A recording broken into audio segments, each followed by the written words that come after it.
aku diajak teman aku pikir dia memang bener-bener sayang dengan aku. Ternyata aku ke sana itu bukan dia ngobatin aku, mau jahitin aku biar orang melihat aku tetap hancur di dunia entertainment ini. Pernah di BBM juga dengan ancaman. Gimana tuh? Gue bikin lu nggak disukain orang baru tahu lu. Gue bikin susah hidup lu. Gue santet juga lu. Mau bikin aku mati. Masih orang entertain juga nih, artis juga. Segitunya persaingan, Mbak. Pernah ada orang yang dekat dengan aku juga dengan cara asap rokok disembur ke aku, jadi aku tunduk sama dia. Siapapun orang yang jahat dengan aku, Gak dibalas. aku tetap gak bisa. Karena Mbak Walaupun sakit banget, sakit sama yang dijahatin orang, apalagi dijahatin teman sendiri tuh sakit banget.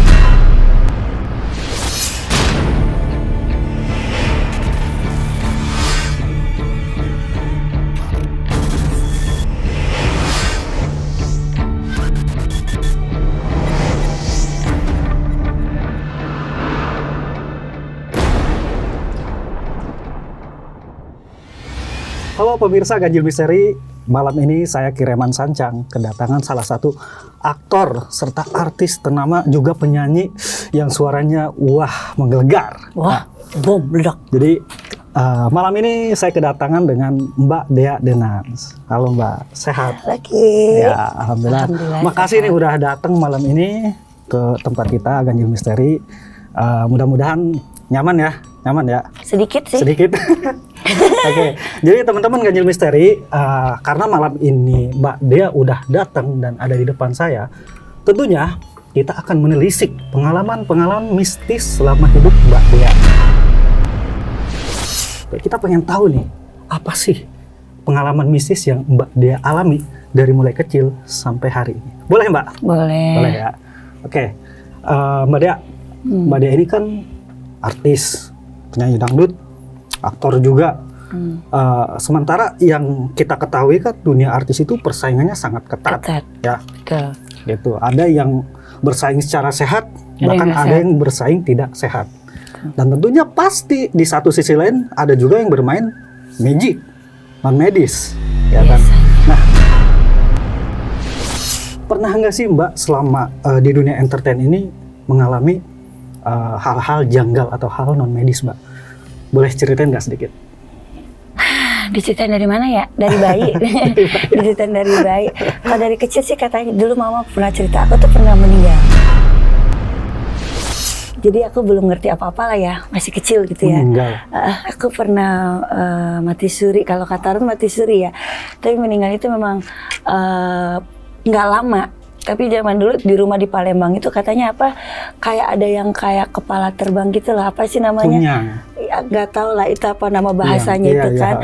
Nah dari itu jadi katanya sih itu kirim-kirim dari orang Bugis gitu. Karena kan dulu kecilnya aku tuh suka tetangga suka minjem gitu boneka kali ya, pinjem katanya lucu gitu kan. Nah dari situ, dari situ nggak lama ada nyawa lagi, mungkin hidup 2 kali kata almarhum mama ini cerita, hidup lagi. Tapi dari setelah kejadian itu di saat umur 5 tahun, 6 tahun dari sudah aku meninggal itu aku sering sakit-sakitan.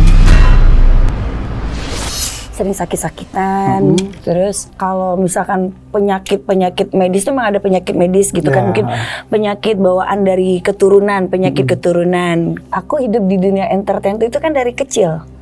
Dari kecil hidup di dunia entertain, dari umur 4 tahun itu udah ikut modeling cilik gitu. Tapi kalau nyanyi kan dari umur 9 tahun. Nah semenjak aku untuk hijrah berkarir ke Jakarta, itu ada aja kayak kayak gangguan gitu. Aku percaya nggak percaya hal itu, awalnya percaya nggak percaya dalam hal-hal mistis itu aku nggak percaya. Aku pikir memang jerawat. Jadi kayak muka aku tuh penuh dengan jerawat tuh yang nggak wajar, jadi kayak jerawat batu. Banyak itu Mbak? Banyak, kayak jerawat batu sampai ke sini-sini.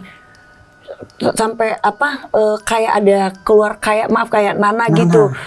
Terus aku pikir udahlah ini mungkin jerawat kan, mungkin masa puber kali mungkin udah dewasa karena ganti-ganti make up. Tapi kok udah dibawa ke dokter apa-apa nggak sembuh-sembuh.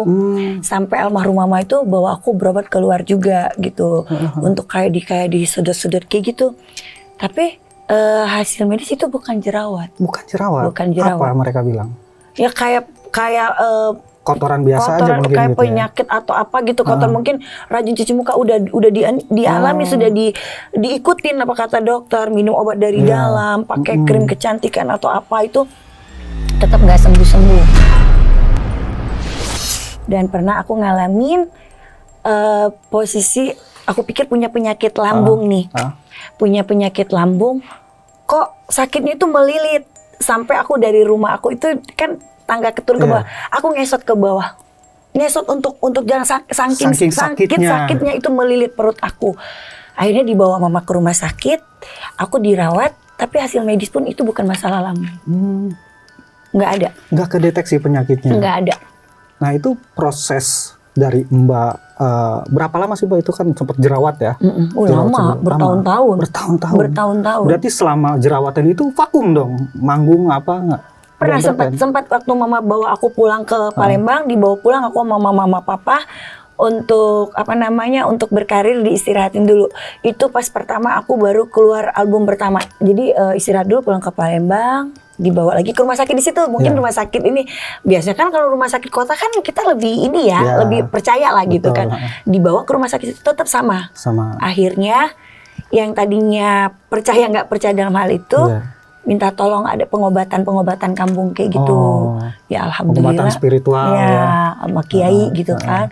Alhamdulillah ya dari situ sembuh. Jadi diistirahatin dulu. Betul. Tapi masih ada aja lagi. Udah balik ini udah 6 bulan. Aku cukup lama di kampung, nggak pulang-pulang itu ada 6 bulan sampai setahun lah. Fokus berobat. Fokus berobat. Balik lagi. Terus tiba-tiba sakit lagi. Jadi aku sakitnya itu sakit kayak orang bego. Gimana tuh? Yang bengong aja kayak gimana gitu. Jadi setiap orang ngelihat aku tuh kayak bukan aku. Teman-teman senior artis pun bicara ngelihat aku tuh kayak bukan aku, kayak nenek-nenek. Teman-teman sampai bilang kayak begitu? Iya, itu pun orangnya udah meninggal kan, almarhum artis senior, bicara kayak gitu.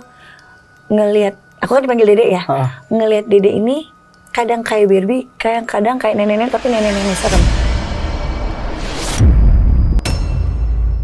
Sampai detik ini pun, adik ipar aku pun pernah bicara kalau aku keluar kamar kayak bukan aku, istri adikku. Jadi dia ngelihat aku di rumah itu kalau keluar kamar kayak bukan ngelihat aku. Bukan Ayu deh yuk, kami ngeliat nenek-nenek. Sampai dia lagi tidur di depan TV langsung tutup bantal, serem ngeliat aku. Astagfirullah, gila. Iya. Sampai Sampai sekarang pun masih kayak gitu. Mereka kan orang terdekat, nggak mungkin bohong dong pasti ya. Itu malam kalau misalkan aku mau pipis atau mau ngambil minum keluar kamar, itu adik iparku lagi duduk di depan kamar, tapi dia pegang aku, tapi jangan tersinggung ya, kata dia gitu. Dona ngelihat Ayu, bukan Ayu, kata dia. Ngelihat nenek-nenek serem sampai dia nutup muka. Waktu itu Mbak Dia maksudnya mengakui nggak? Iya, apa merasa nggak gitu kan? Banyak yang ngomong tuh kayak nenek-nenek gitu kan? Enggak. Kayak ngerasa biasa aja. Biasa aja. Sampai aku sudah dia ngomong, aku ngaca dalam hal aku matiin lampu, aku ngaca, enggak. Aku nyalain lampu, enggak. Jadi aku masih ngelihat diri aku sendiri, tapi yang ngelihat aku orang lain yang ngelihat Mbak Dia gitu ya. Nah, tapi selama itu kan ciri-ciri tanda-tanda sih biasanya orang yang terlihat seperti ada aura nenek-nenek biasanya ketutup. Nah, Mbak Dia ngerasa nggak sih, maksudnya selama ada orang curiga kayak gitu, ngerasa nggak sih kayak untuk karir nah, ya, kerja? saya. Ngerasa. Tuh banyak kacaunya gitu ya. Banyak, sampai pernah aku setiap aku mau off air di luar kota, apa dalam kota, ngelihatnya tuh udah beda. Jadi kalau yang biasanya performan kita gimana ya, aku kan orangnya kalau di panggung ugal-ugalan ya. Ya orang happy-happy, tapi kayak ngelihat kayak kosong, kayak bukan, kayak nggak ada ngelihat suasana hiburan tuh kayak nggak ada. Pernah ngerasain. Aku berusaha aja gimana caranya biar penonton itu terhibur gitu, tapi tetap kayak ngelihat kosong, kayak apa, aku ngerasa. Yang tadinya aku nggak percaya, sekarang ini aku percaya hal itu. Dan sampai saat ini masih ngerasain nggak hal-hal kayak gitu? Masih. Gini, menurut Mbak Dia ya, maksudnya menurut Mbak Dia kan mengalami gitu kan, pasti kan Mbak Dia punya feeling dong, gitu kan, wah pasti guna-guna nih, wah pasti santet nih, teluh nih, gitu kan. Menurut Mbak dari siapa sih? Gitu, apakah dari teman-teman sekitar, orang iri atau apa yang Mbak rasakan? Aku sih orangnya nggak mau seuzon ya, Ya. nggak mau seuzon siapapun itu orangnya, mau itu dia temen deket Ya. atau entah itu perempuan atau laki-laki, udah sih gitu. Iya. Aku walaupun aku ibaratnya tetap sekarang mencari untuk berobat kemanapun itu dia untuk ngobatin aku, mau itu ke kiai manapun teman-teman ngajak, aku nggak mau balik ke mereka, cuman intinya sembuhkan aku aja. Iya. Tapi tetap ada. Tapi aku nggak mau ini, feeling aku sih ada orangnya nggak suka sama aku mungkin dengan karir aku, apa dengan cara aku ke orang-orang juga gimana. Iya. Tapi pernah nggak sih, maksudnya kayak ini teman dekat gitu kan, tapi benar-benar berkhianat gitu, benar-benar berkhianat sama Mbak sampai Mbak dia sendiri nyaksiin gitu? Pernah. Gimana tuh? Ini ke daerah yang benar-benar daerah mistis kata orang ya. Itu di daerah Kalimantan. Aku pernah. Pedalaman sana ya. Pedalaman, dari itu suku Dayak banget. Aku diajak teman aku pikir dia memang benar-benar sayang dengan aku pikir dia ternyata itu mau nangis aku. Ternyata aku ke sana itu bukan dia ngobatin aku. Jadi dia kirim balik mau jahitin aku biar orang melihat aku tetap hancur di dunia entertainment ini. Tapi sampai detik ini aku tetap baik kok, dan aku nggak mau jahat sama orang. Aku ingat ajaran almarhum mamaku, orang jahat dengan kita tetap baik. Siapapun yang nanya aku nggak akan ngasih tahu itu siapa orangnya. Intinya udah deh, yang penting aku sehat aja gitu. Aku sehat, rezeki aku lancar, tapi aku nggak akan balas apapun itu yang terjadi, biar Allah yang balas. Itu teman udah lama Mbak? Lama. Sahabat dong berarti? Dibilang sahabat, gimana ya? Deket gitu. Deket banget ya. Mbak dia nggak nyangka? Enggak. Aku tahu di saat aku datang lagi ke sana kedua kalinya. Lalu? Dan orang itu kan sudah nggak ada, udah meninggal. Praktisinya? Terus ada yang cerita? Temen yang ngasih tahu tempat. Dan teman Mbak itu masih aktif di entertain juga? Kayaknya enggak deh. Enggak? Kayaknya udah enggak deh. Lantas apa? Mungkin karena nggak suka dengan kemajuan Mbak dia apa gimana? Mungkin nggak tahu apa karena di lingkungan orang banyak suka dengan aku, atau karena namanya dunia dangdut ini kan kadang kebanyakan kayak merasa bersaing, entah relasi, entah apa gitu kan. Betul. Tapi kalau aku sih nggak pernah mikir kayak gitu ya, bodo amat deh hal gitu. Intinya aku maunya aku sehat aja. Aku jauh dari hal-hal buruk. Pertama kali Mbak tahu nih, ternyata dia segininya. Kesel. Aku cerita ke papaku, aku cerita ke almarhum mamaku juga, aku cerita. Almarhum mama cerita. Terus tanggapan almarhum mama gimana? Ya udah, jangan dideketin lagi yang begitu. Tapi aku kan namanya itu tetap kenal, say hi aja, nggak pernah yang aku untuk akrab lagi gimana. Adik aku yang aku bilang yang istri yang cerita ngeliat aku nenek itu, adik aku tuh udah ngingetin aku juga berkali-kali. Oh, ngingetin untuk nggak deket dengan si orang ini? Iya, adik aku tuh orangnya nggak tahu ya, dia tuh setiap ininya feeling dia selalu benar. Oh, sebelum Mbak tahu juga dia udah ngingetin? Jangan terlalu dekat, jangan terlalu ngebongkar cerita apa-apa. Gitu. Mbak negor nggak sih ke dia? Wah, lu enggak ngejebak gua gitu? Enggak. Mbak diam aja. Biar Allah. Mbak nggak kesel Mbak? Ya kesel, dalam hati kesel, tapi udah biarin aja. Ikhlas. Karena hal kayak gini aku takutnya kita marah dengan dia, nanti dia malah berbuat lebih jahat lagi. Tapi biasanya sorry sih Mbak, orang kayak gitu justru malah nggak akan stop sih Mbak. Biarin aja, kan masih punya Allah, kita masih punya Tuhan. Percaya itu. Aku percaya itu. Nggak apa-apa, ikhlas walaupun misalnya dia guna-guna lagi segala macam gitu. Biarin Mbak, kan balik ke diri dia sendiri nantinya. Mbak cuma pasrah aja. Pasti itu, aku yakin itu, aku percaya itu akan balik ke dirinya sendiri. Luar biasa ya. Jadi pengalaman Mbak Dia ini luar biasa ya, sampai niatnya berobat ya, diarahin oleh sahabat temannya sendiri, tapi malah teman itu sendiri ingin menjerumuskan dengan membawa Mbak ke praktisi supaya auranya direbut. Sampai ada yang datang ke rumah juga, Aku udah pengobatan nih. Tiba-tiba ada Pak Ustadz, Pak Kiai gitu, yang ini dengan papa gitu kan, datang ke rumah, dia ngeliat di foto aku. Dia ngomong nih, ini anak Pak Haji, iya anak Pak Haji yang di Jakarta ya? Iya, katanya ini anak gadis aku yang di Jakarta gitu. Kasihan ini, kata dia, sampai cuma lihat di foto. Nah itu kejadian dibawa ke sana juga, dia ngelihat nerawang. Jadi foto aku tuh di Kalimantan tuh di hutan yang pelosok banget. Foto aku tuh digantung, dibungkus dengan kain kafan, terus ada kayak benang, ada darah-darah kayak gitu di situ. Orang itu mau bikin aku memang bener-bener aku tuh entah bikin aku mau lewat lah, meninggal apa mau aku nggak ada nyawa lagi apa gimana, nggak ngerti. Tapi aku ngerasa aku nggak mau ini juga. Pernah ada orang yang dekat dengan aku juga dengan cara asap rokok disembur ke aku, jadi aku tunduk sama dia. Itu cuma laki-laki. Laki-laki pelet berarti lah ya. Orang Kalimantan juga. Orang Kalimantan juga. Terpengaruh nggak Mbak dengan? Iya, sampai bukan aku aja sih. Jadi aku dengan keluarga tuh kayak tunduk. Malah tunduk sama dia daripada sama keluarga aku. Itu mah sama aja, dia juga dengan cara mistis kayak gitu, dengan ininya, dengan asap rokok.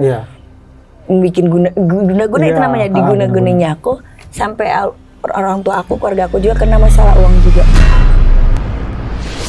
Karena diporotin. Bukan porotin sih, jatuhnya alasan mengenai pinjam uang tapi ngilang. Iya, artinya kan diporotin gitu kan, dia mau pinjam uang tapi nggak dibalikin. Tapi dengan cara salah, jadi aku tuh nunduk banget. Dan dia ngaku percaya banget gitu ya. Ngakunya Duda, kau tahu bininya banyak banget. Astagfirullah. Berapa lama berhubungan sama?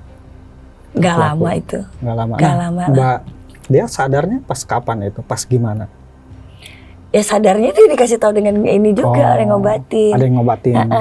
Terus pas ketahuan, coba dibuang rokok dia itu diganti. Yang iniin adekku. Kan adik aku kan tinggal sama aku. Dulu kan memang mama papa nyuruh adik aku yang bontot sebelum dia nikah itu memang jagain aku. Sampai sekarang udah lost contact lah ya, udah. Dengan siapa itu? Ya, dengan orang itu. Udah. Malah sekarang lagi dicari karena sama adikku. Karena masih punya sangkutan hutang. Wah, luar biasa ya Mbak ya. Jadi dimulai dari hianatin teman, dipelet cowok juga pernah, beli rokok gitu kan. Itu jatuhnya apa itu? Itu pelet rokok. Emang ada pelet yang melalui media rokok dengan tujuan supaya orang yang kena asapnya tuh tunduk, takluk gitu. Itu ada sih memang beberapa orang yang datang juga ke saya lah untuk melalui rokok. Biasanya rokoknya itu ada yang dirajah, ada yang cuma dibacain mantra doang. Emang kayak gitu. Syaratnya asap rokoknya itu harus kena. Iya. Ya kan, makanya dia kalau ada orang rokok gitu kan kayak disengajain banget gitu kan. Itu memang harus hati-hati ya. Iya benar. Awas nih, ngeri nih ya kan. Siapapun itu ngerokok jangan deket-deket deh. Mbak Dea, ya memang sih kalau dari ciri-ciri pengalaman Mbak Dea ya dimulai dari mati suri ya, terus sampai pernah kena guna-guna, jerawatan parah, sampai bengkak yang berpindah-pindah. Pernah, ya. Bengkak badan tuh bengkak. Jadi kayak orang kalau biduran kan kecil-kecil ya. Iya. Dia bengkak sampai muka tuh bener-bener serem. Kupikir alergi atau apa gitu ya. Itu apa Ki? Jatuhnya? Ya, sampai itu. Muka yang jerawat bengkak-bengkak kayak gitu. Dari jerawat bengkak itu ya tanda dari guna-guna atau santet gitu yang memang dikirim dari orang yang nggak suka terhadap Mbak Dea. Jadi memang apa ya, pengalaman Mbak Dea ini dari sisi ciri-cirinya dan saya analisa dari cerita Mbak Dea itu memang merupakan ciri-ciri besar dari santet atau guna-guna. Tapi ya alhamdulillah, maksudnya sampai hari ini Mbak Dea diberi kesehatan, selamat ya, sampai akhirnya ada nih di Ganjil Misteri jadi narasumber kita. Jadi luar biasa ya, walaupun memang saya melihat seperti kotoran yang bercak-bercaknya belum hilang saat ini ya, walaupun gimana itu? Udah udah enggak seperti dulu lah ya, karena saya perhatikan untuk saat ini pun masih ada orang yang memang iri, masih ya, dengki, yang bermain-main hal seperti ini, apalagi dunia entertain ya. Maksudnya ya mustahil lah ya, ibaratnya kayak pure murni aja mereka saingan-saingan Mbak nih gitu kan, gitu. Itu yang saya perhatikan.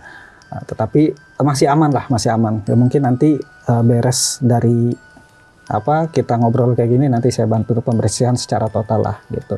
Karena bagaimanapun pagar gaib ataupun benteng diri terhadap hal seperti itu penting ya.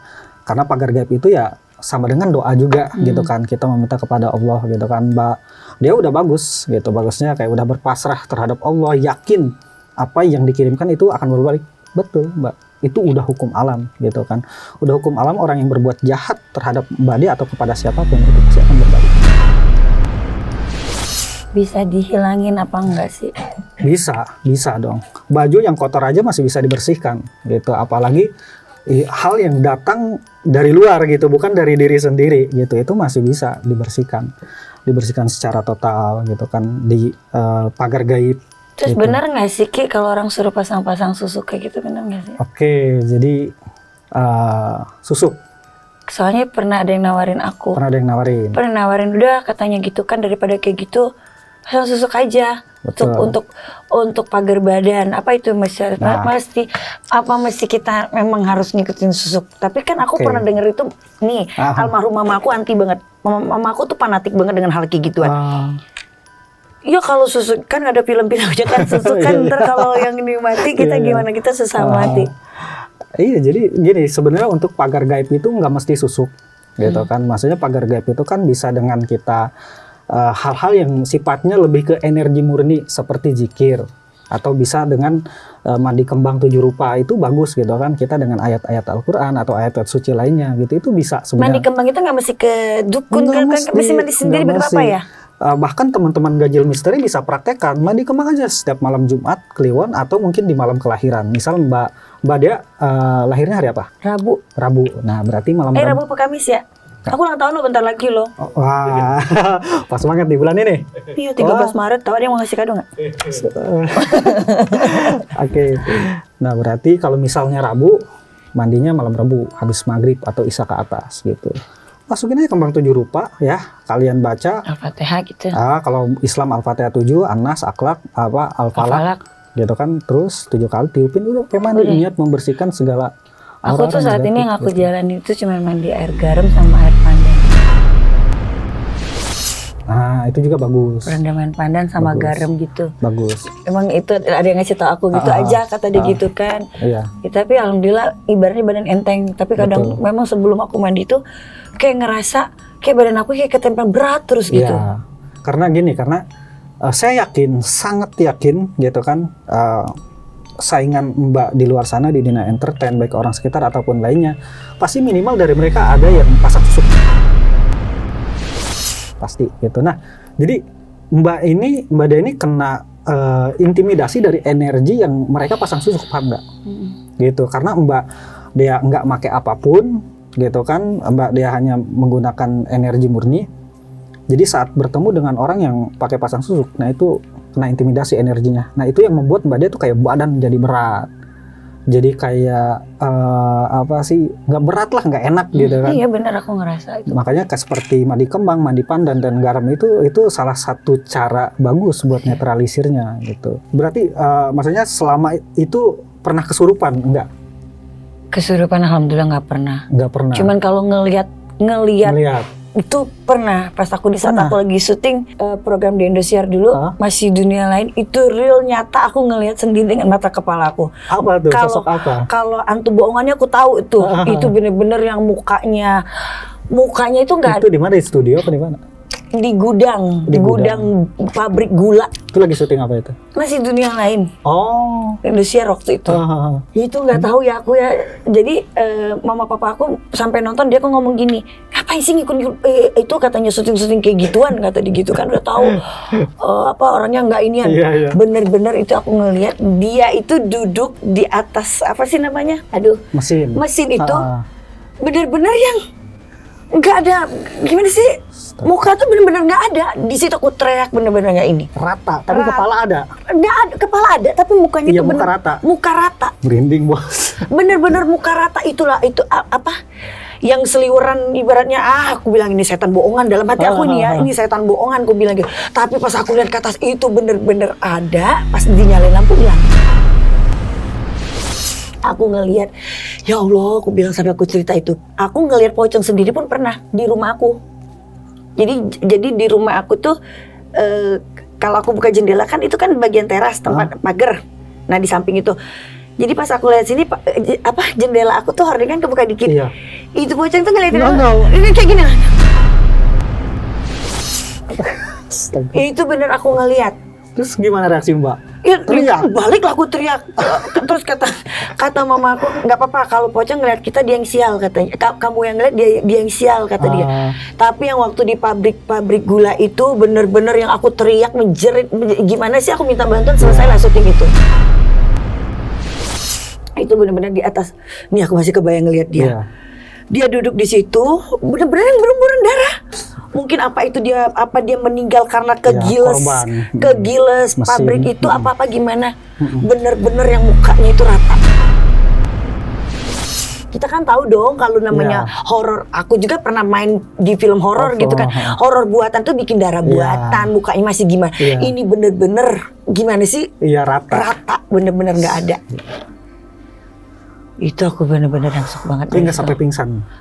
Gimana sih gemeter, tapi nggak ada sampai kerasukan, enggak. Di situ banyak yang kerasukan. Tapi apa Mbak Dia doang yang lihat apa teman-teman yang Aku kru nggak lihat. Nggak lihat. Aku yang ngelihat. Kru sama sekali pas sudah mereka masuk itu sama sekali mereka nggak ngelihat. Mereka nggak ngelihat, lampunya langsung lampu itu dinyalain, nggak ada lagi. Yang lain tapi kerasukan, banyak yang kerasukan. Banyak kerasukan. Banyak yang kerasukan. Tapi alhamdulillah aku dari kecil tuh namanya kerasukan enggak pernah. Cuma ngelihat-lihat aja ya. Ngelihat, itu sering banget aku ngelihat. Sampai saat ini.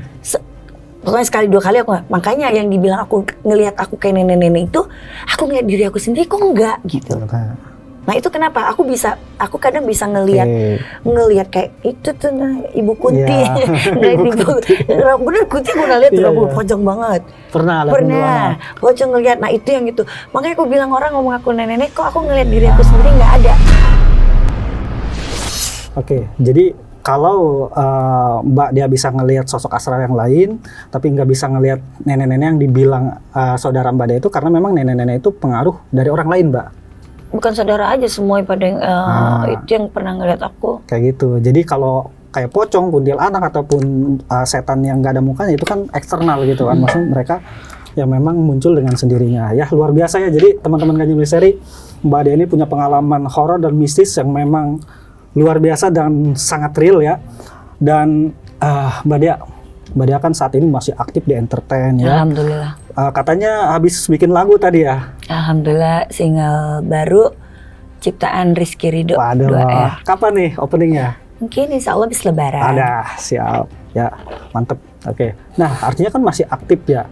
Pasti persaingannya makin banyak dong. Apalagi Mbak Dia diciptain lagu oleh Bang Rizky Ridho gitu. Pasti yang iri dan yang nggak suka pasti ada aja dong. Gitu. Ngerasa nggak? Maksudnya kayak persaingannya ini kayak makin panas, makin ketat. Pastilah. Gitu. Tapi dari pengalaman hidup, biasanya kan aku cerita gitu ya, barbar ngomong, ini aku lagi bikin lagu, ini aku mau syuting. Sekarang aku mau ngelangkah manapun, aku jarang namanya update. Nanti setelah itu baru aku kasih tahu. Karena pembelajaran hidup lah ya, pengalaman hidup aku. Kalau kita kayak gitu kan orang yang sirik sama kita berbuat terus nih pasti nih. Pasti. Aku yakin itu pasti. Aku nggak tahu siapa orangnya. Intinya dapat kabar aku happy, pasti kan nggak suka dong. Pasti kan dia kan nggak suka dengan kita. Kita nggak tahu siapa orangnya. Betul. Itu. Jadi kalau diri aku untuk bersaing itu aku pribadi ya. Yang bersaing dengan aku monggo silakan. Tapi kalau aku dengan siapapun itu aku tidak pernah merasa untuk bersaing dengan siapapun. Ya. Yang penting aku tetap berkarya terus. Ya artinya kan Mbak Dia inisiatif gue mau ngasih tahu dulu nih sebelum nanti launching atau opening, karena Mbak Dia sendiri secara hati ngerasa gitu kan. Pernah ngerasa kayak gitu. Kayak ya orang nih mungkin senyum di depan mungkin. Betul. Ya, tapi kan saat ngedengar kabar baik dari kita, ya gimana? Dia gitu. entah dia ngedubel dalam hati dia, entah dia ngedubel dengan yang lain. Ini kan nanti yang lain dengar. Apa gimana, kita bukan mikir jelek ke orang. Betul. Wajar ngejaga. Untuk saat ini intinya dari pengalaman aku di hidup aku itu kayaknya banyak yang nggak suka daripada yang suka. Mau itu di dunia dangdut, entah itu di dunia tarik suara, entah di dunia acting, entah di dunia permodelan, pasti ada aja. Tapi aku tetap nilai udah cuek aja, bodo amat deh. Intinya kita tetap bersaing sehat. Kembali lagi aku pribadi, apapun itu yang orang kirim ke aku, apapun jadi ke aku, biar Allah yang balas. Iya. Artinya kan Mbak Dia bisa berbicara seperti ini, menurut saya mungkin dulunya pernah mengalami mungkin Yang bener-bener tadinya mau dapat project nih, cerita kan saking senangnya, ya, terus itu tiba-tiba gagal. terjadi. Udah deal-dealan, udah kontrak, baru DP udah mau masuk, batal. Tiba-tiba dengan alasan apa? Tiba-tiba yang berangkat yang lain gitu. Jadi dari pengalaman itu, jadi lebih baik apapun itu simpan dulu lah nih lah. simpan dulu. Gitu. Nanti untuk ininya baru kalau orang udah ngelihat oh ini. Ini betul, ya. Dan pernah nggak sih Mbak Dea tahu sendiri nih, wah kayaknya dia yang ngebatalin, atau mungkin ada yang ngomong, ada yang laporin? Ada yang nggak? Ada yang kayak gitu ada. Sampai nyebutin nama, project lu gagal nih gara-gara si. Ada. Bukan project, jadi yang mau ngundang malah ngasih tahu. Pernah chatannya itu di screenshot dikirim ke aku. Siapa temen lagi itu? Pernah aku difitnah, pernah dibilang udah dia tuh dia nggak nyanyi lagi, dia udah jadi simpanan bupati mana sih yang nyimpan aku? Emang aku baju disimpan? Oke, terus. Nah, iya, emang aku baju apa disimpan gitu, itu pernah terjadi. Jadi orang yang pernah mengundang aku daerah Jawa Timur, ini ngasih tahu IO-nya, katanya kamu mau nikah ya? Katanya kamu udah sekarang udah simpanan bupati. Astagfirullahaladzim. Terus ada yang bilang lagi aku lagi hamil, ya Allah Tuhanku, anak kucing. Itu supaya Mbak gak jadi diundang gitu kan. Iya, Dia membuat isu-isu dan kayak orang gitu. itu aku dengan dia baik banget, malah maaf, aku pernah ngasih job dia, aku ngajak dia. Masih orang entertain juga nih, artis juga. Segitunya persaingan Mbak. Nyangka enggak? Nyangka enggak sebelum tahu? Kaget, malah dia ngeliat dia sama aku tuh kayak aku pun senyum. Tapi aku tahu nih, karena ada bukti ya. Karena jadi aku senyum. Oh, yang kayak gini nggak akan bisa dekat lagi dengan aku. Semenjak itu tuh kayak jaga jarak nih. Jaga jarak. Tadinya mah intens banget tuh. Say hi aja aku sekarang kalau misalkan kayak gitu. Gila ya. Jahat, itu bersaingnya jahat. Ya aku nggak tahu di belakang dia menjelekan aku, fitnah aku. Entah dia bermain dengan hal itu juga, aku nggak tahu. Bukan itu aja sih, Ki. Jadi untuk kerjaan, untuk hubungan juga, cowok misalkan yang dekat dengan aku pasti nggak lama. Mental. Siap dekat mental gitu. Kenapa? Aku ngerasa kayak gitu ada yang bikin juga, entah. Mungkin itu mantan yang pernah dekat dengan aku juga. Mungkin dia nggak mau aku dekat orang lain karena dia nggak terima aku lepas dari dia atau gimana. Mbak bilang tadi dengan mantan pacar ya. Mantan pacar. Ya. Berarti kan anak perawan. Berarti ini mantannya emang masih ngejar-ngejar Mbak dia nggak mau. Sampai detik ini yang aku dapat kabar dia lagi sakit-sakitan loh. Sakit-sakitan? Iya. Aku dapat ini dia lagi sakit-sakit. Ya itu kan kuasa Allah. Iya. Mungkin dia udah berbuat jahat dari aku kembali ke diri dia sendiri. Iya. Benar-benar yang Mbak Dia bilang gitu kan. Mungkin ya dulu atau sebelumnya dia suka melakukan hal-hal ya menutup aura, ya kembali. Iya, karena ada yang laporan dengan aku bahwa dia melakukan. Oh gitu. Jauh loh, nyebrang pulau loh dia bikin aku. Oh, emang bukan dugaan doang ya, tapi bukan, ada yang laporan. Ada yang lapor dengan aku. Apa? Sorry. Orang yang lapor dengan aku itu orang yang pernah kerja dengan dia. Mungkin dia kasihan dengan aku, dia cerita semua dengan aku. Orang entertain juga, bukan? Bukan. Oke. Dia orang kerjanya ya pokoknya bukan entertain, intinya di situ lah. Aku bilang jahat banget ya. Nah itu yang bilang itu dia mau ngapain Mbak? Melet, ngancurin atau maaf? Bikin aku biar nggak ada yang suka sama aku. Oh, digantung waris lah ya. Biar orang nggak suka aku, balik lagi aku ke dia gitu, maunya aku balik ke dia. Maunya tuh Mbak ngejar-ngejar dia lagi lah gitu. Sampai detik ini, sampai pernah kemarin di saat aku pun aku sudah menikah pun tiba-tiba nggak tahu dapat kontak aku dari mana, nongol setiap di sosmed aku, dia nongol, entah itu di Instagram, entah itu dia di TikTok, semua pokoknya sosmed aku dia nongol, tiba-tiba nge-DM, tahu dari mana gitu kan. Sedangkan aku kan nggak pernah barbar gimana pun.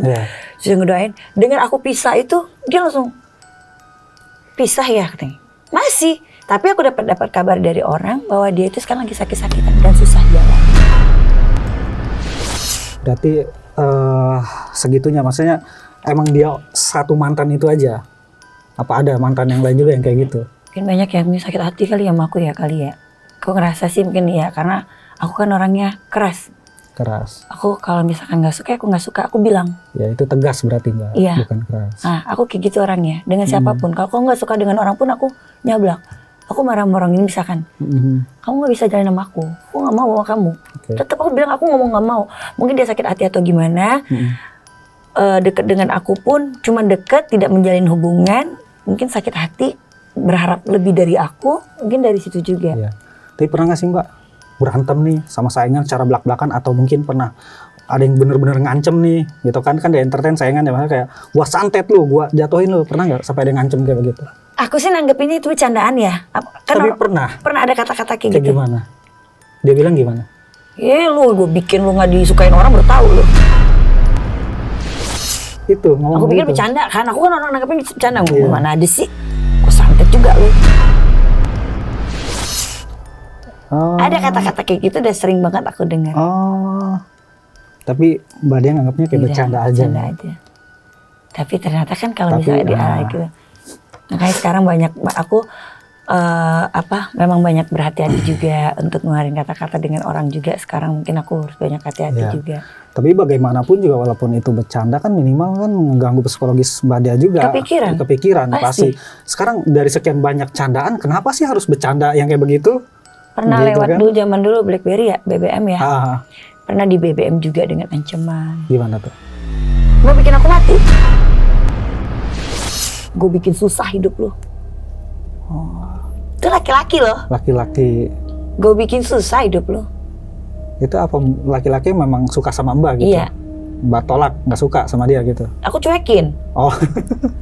Aku cuekin. Bukannya sok ngerasa gimana. Iya. Aku tuh orangnya kalau misalkan punya pasangan, udah aku jalin satu-satu aja, nggak bisa. Karena aku ngerasa nanti kalau tiba-tiba aku disakitin orang gimana gitu. Jadi dengan kata-kata aku aku udah punya cowok. Ngapain lagi sih? Tapi pernah nggak sih Mbak dia kayak ngerasa kena pelet gitu kan? Tadi dari asap rokok tuh. Pernah ngerasa dipelet cowok lain nggak? Ciri-cirinya kayak kok gue mimpiin dia terus, kok gue tiba-tiba kepikiran dia. Pernah. Gitu. Pernah gitu. Pernah. Terus ngerasa kayak, ih kok jijik banget sih? Gitu Iya. aku kok jijik banget sih? Ini namanya apa dipelet? Aku gitu. Kadang-kadang sadar gitu. Kadang-kadang sadar, kadang kalau nggak sadarnya udah sampai aku tuh berantem sama orang-orang terdekat aku yang ngingetin aku ribut. Jadi nggak percaya. Oh, yang ini deh, tuh orang kayaknya bikin lu deh. Kayak kan lu orangnya keras, lu kan orangnya nggak gampang, lu kan orangnya cuek. Kok lu sekarang sama tuh cowok nunduk banget? Tapi gitu teman-temanku juga pernah ngomongin udahlah, terus dibikin sama dia. Tapi waktu dikasih tahu Mbak dia berantem malah sama temanku. Ngebela gitu. Ngebela dia, ngerasa. Tapi setelah ini aku pikir lagi, berobat, bawa sholat, selalu alhamdulillah di dalam sholat aku selalu berdoa jauhkan aku dari orang jahat dan orang zalim, selalu didapat petunjuk. Dari situ aku mental, aku jauh. Akhirnya aku minta maaf sama temanku dan orang itu pun mental dengan sendirinya gitu. Karena ya tadi kekuatan dari sholat, doa, zikir ya itu yang membentengi dan membersihkan Mbak dari pengaruh-pengaruh pelet orang lain. Ya, luar biasa sih pengalaman dari Mbak Dia ini, mulai dari guna-guna, pelet, mati suri dan lain-lainnya ya, kayak gitu. Oke, Mbak Dia, ya walaupun memang saat ini secara fisik saya ngelihat Mbak Dia sehat ya, dan pengaruh guna-guna secara total memang udah nggak ada, tapi memang saya ngelihat bercak-bercak itu masih ada Mbak. Ya, tapi ini saya perhatikan masih bisa dibersihkan. Ciri-cirinya mungkin Mbak Dia sering mengalami di area pundak sini kayak panas. Iya benar. Gitu kan, panas dan berat kadang. Nah itu di sini loh. Ya, itu. Terus kayak kepala tuh kayak gimana sih kalau ditusuk-tusuk kayak gitu. Kayak tusuk-tusuk. Maaf. Itu ciri tanda yang memang aura negatif yang dulu pernah guna-guna itu belum hilang secara total, tapi tidak mempengaruhi fisik secara total kayak gitu. Saya boleh lihat tangan Mbak Dia? Mana nih? Kanan aja.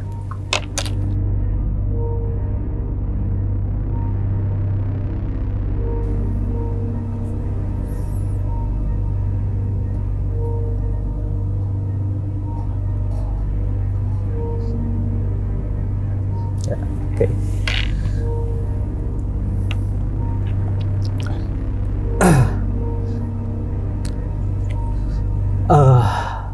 secara batin Mbak, saya tanya jawab jujur ya. Ngerasa enggak sih kayak kalau lagi sendiri kayak ada sosok perempuan gitu? Kalau lagi sendiri? Kalau ngerasa sosok perempuan sih nggak ngelihat, tapi kayak memperhatikan Mbak. iya, ada. Ngerasa? Tapi aku pikir itu mama aku. Aku pikir itu mamaku, sering banget. Almarhum mama? Iya. Sering banget. Aku kan kalau di rumah di kamar menyendiri pasti aku lampu aku matiin. Aku nggak mau dengan terang. Tapi aku ngerasa itu mama aku. Cantik banget kayak baju putih. Ya jadi ya memang sampai saat ini masih terus ngikut Mbak Korinya ya, kita bicara Kori. Nah, saya ya sosok inilah yang menjaga Mbak Dea. Itu mama aku beneran. Ya Mbak Dea ngerasanya itu ya itu gitu. Kalau saya kan nggak kenal Mbak Dea kayak gimana. Nggak, gitu. itu mama aku bukan. Soalnya. Tapi memang energinya positif. Iya. Positif. Jadi yang abah yang aku bilang kiai itu, Dede ini memang ada yang ngejaga dari keluarga leluhurnya almarhum mama. Yeah. Dia ngomong gitu. Tapi setiap aku lihat itu mama, dia senyum gitu. Ya udah aku anggap udahlah mama jagain Dede kok ini. Ya. Jadi apa yang Mbak Dea ucapkan itu memang beliau ngejaga, mendoakan gitu ya, walaupun Mbak Dea mungkin nggak ngelihat secara zohir begini, tapi kan batin itu ngerasa. Gitu ya, karena hubungan antara anak dan ibu itu nggak akan pernah terputus ya. Karena memang aku paling dekat sama mama. Nangis kan aku. Gini, saya ngerasa saat ini memang sosok mama. Saya juga heran, bukan heran sih, maksudnya saya bingung. Saya kan maksudnya sering ya, maksudnya kayak syuting di studio gini, saya perhatiin dedemit-dedemitnya tuh udah hafal lah saya gitu kan. Tapi saya mendeteksi tadi dari awal kita ngobrol sampai ke studio, kata saya ini siapa gitu, cantik orangnya, maksudnya jadi bersih ya, jadi kerasa lah auranya itu positif gitu.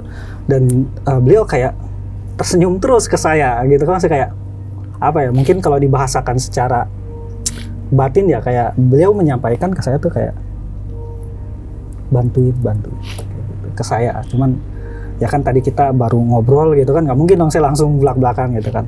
Nah, anggaplah kita lagi ini ya, ini kalau misalnya Mama Mbak Dea ada di sini, apa pengen ngomong apa? Udah ngomong apa sih? Aku kangen banget mama. Udah berapa tahun sih? Mama meninggal itu nungguin ulang tahun aku dulu. Mama meninggal tanggal 20 Maret. 20 Maret Mama meninggal tahun 2013. Ini 20 Maret, ini 13 tahun mama. Memang sampai detik ini, sampai saat ini aku masih suka ini mama. Makanya kakak-kakak aku suka ngomong, kok kami gak pernah didatengin mimpi sama mama. Tapi kok Dedek selalu cerita Dedek terus yang di ini mama. Kok jujur, emang aku kangen banget sama mama. Karena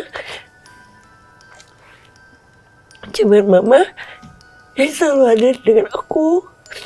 Di saat aku pertama aku berkarir, sampai mama meninggal pun itu, mama tuh nonton aku di program TV subuh-subuh.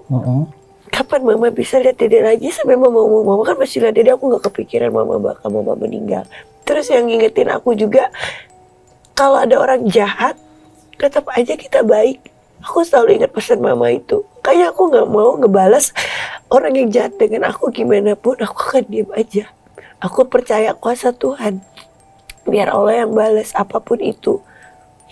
Jadi sampai aku mama yang ngasih tau aku, memang bukan yang nggak percaya dalam hal itu, tapi kan musrik ya, kayak ngeduain Tuhan. Kita masih punya Tuhan, ngapain kita harus percaya dengan dukun, ngapain kita harus percaya gitu. Jadi aku ingat itu aja, pesan mama itu aja.